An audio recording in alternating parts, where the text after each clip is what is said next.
Welcome to Think, React, Lead. My name is Faussette, executive coach and leadership speaker. I need somebody to help me understand why so many grown men spend their afternoons and weekends playing video games. I overheard a conversation yesterday between two guys in the gym. They should have been doing cardio, but for some reason they were lifting some dumbbells. And for 15 minutes straight, they're talking. I really thought they were talking about, I thought they were veterans, and I thought they were talking about, I don't know, some high level, operation they were on, because they were that intense about it. I'm like, oh, okay, these are vets. Maybe, they didn't look like vets, but the conversation sounded like they were veterans. And the more, nosy I became, I would say engaged in their conversation as they weren't talking to me, I realized they were talking about a video game. I didn't say anything to them. It wasn't my place. But as I think back on other conversations I've heard over the years, one of the conversations that resonated with me was a lady was dating this guy, and he was 32, 33. She had a 10-year-old son. I said, how's everything between him and your son? She said, oh, they get along great. They play video games all the time.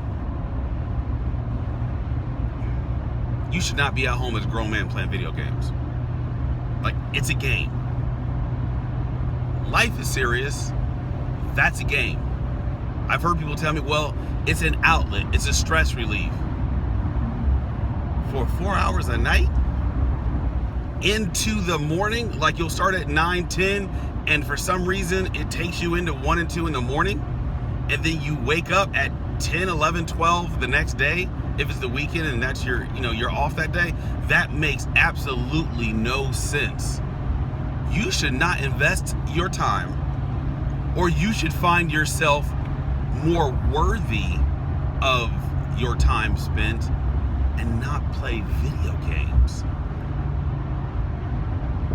Use that time to read a book to level up your actual life, not level up in somebody else's life.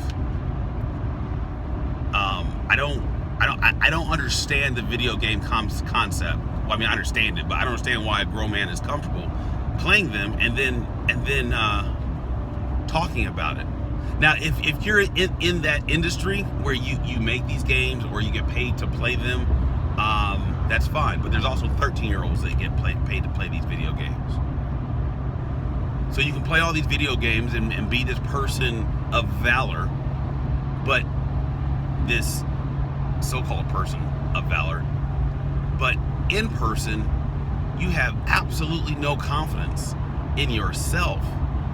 Why don't you start leveling up who you are internally, as opposed to trying to level up who you want to be on the other side of this modem or this TV screen. And I really never thought I would be having a conversation about this, but there's a lot of men that go home and play video games, and I did not realize that. If you're one of those guys, and I could be way off base, but if you are one of those gentlemen that plays video games, comment, please. Help me understand why you play video games and how it is in direct correlation with where it is you want to go in life. And I don't care if it's the football games, the basketball games, the shooting games. I'm sure they're not called shooting games. I think I heard somebody say first player something or the other. But if you're one of those people, comment. Help me understand why you play video games and how it is in direct correlation and direct alignment with the goals and aspirations you have in life. Again, my name is Faussette, executive coach and leadership speaker. Talk to you soon.